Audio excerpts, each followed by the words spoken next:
Intros are stupid. What's up, YouTube? It's new knife day. I got a fixed blade here. Uh, it's a Boker.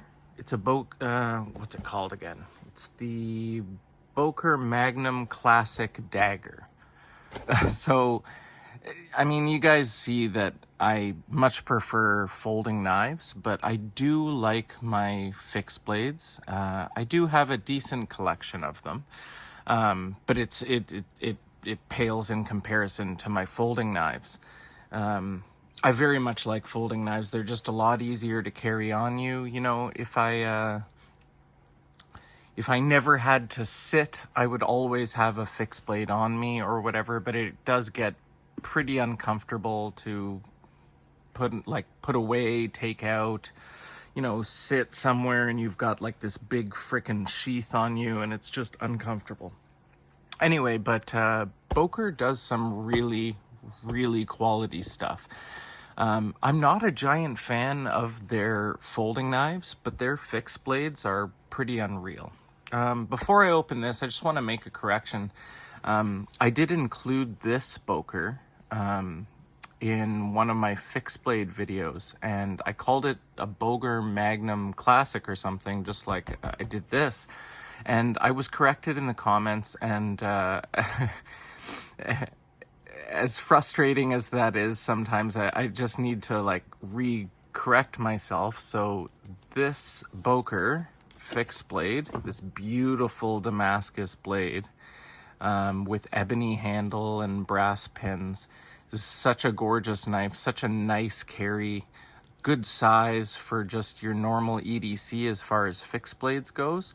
But either way, I called this the wrong knife. This is actually the Vernery Damast with ebony handles. And this sheath is really nice. Very plain, very simple, but just really thick, nice leather. And it's just a really good blade.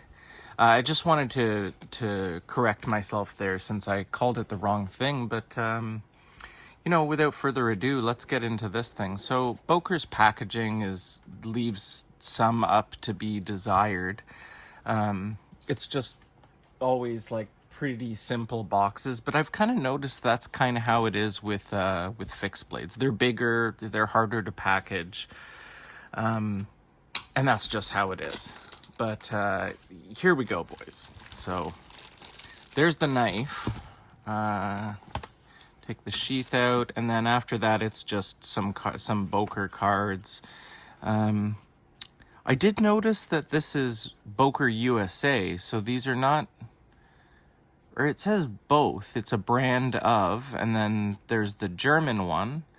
But then it says Boker USA, so I'm not entirely sure if this is made in Germany or if this is made in USA.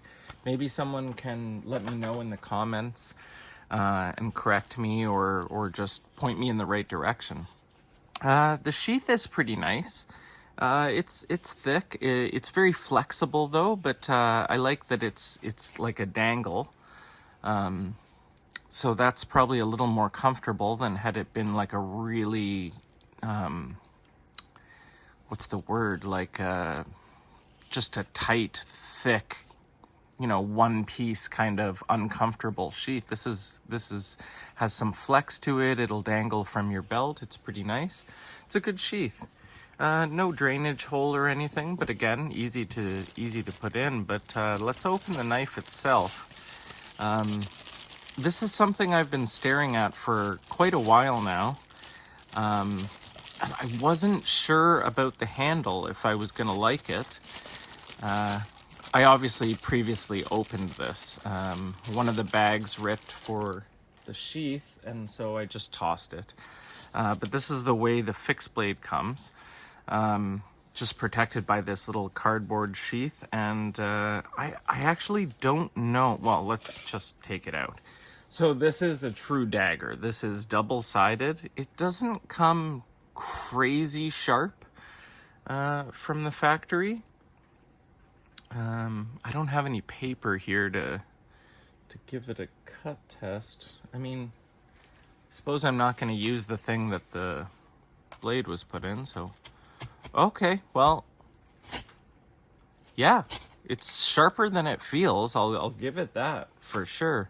The grind on the blade is, I don't know what you call this grind, but from the center of the blade down one way and then down the other, there's some deep machining lines. So I don't know what you call this kind of a grind. But it's a very cool knife. The thing I was nervous about was this handle material. I'm not sure what it is. It kind of feels like it's wrapped like thin bits of leather. So I'm not sure if I should be treating this with like mineral oil or something of that nature. But guys, this knife is a monster. Like I had to back the camera out just to fit this in. So it's obviously full tang with this big steel hilt at the back. It's pretty comfortable in your hands. I kind of feel like they could have had this handle piece just be a little bit more narrow. I don't know if this is sort of intended for someone with bigger hands than me or what. It does feel comfortable. It's just, it's very thick. I mean, it's definitely not going anywhere in your hand.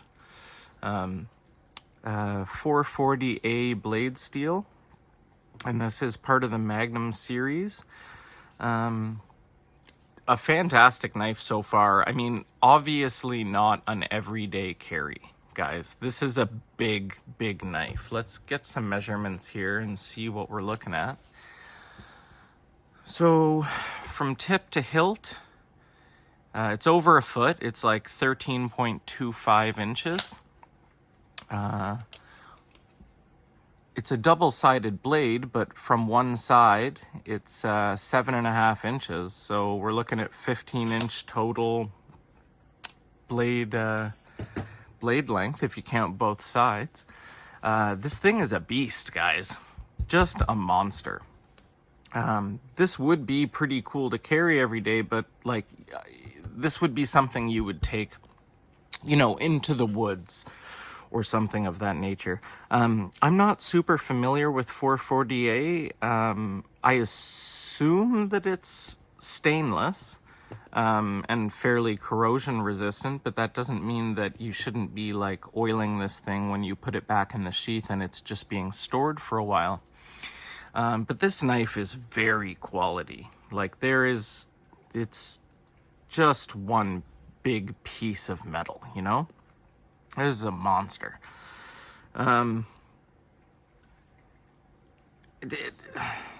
It would have been cool if there was a version that came to a point about 3/4 of the way, because then I would actually use this as an EDC, despite what some people may think or the restrictions some people may put on length of a knife for an EDC.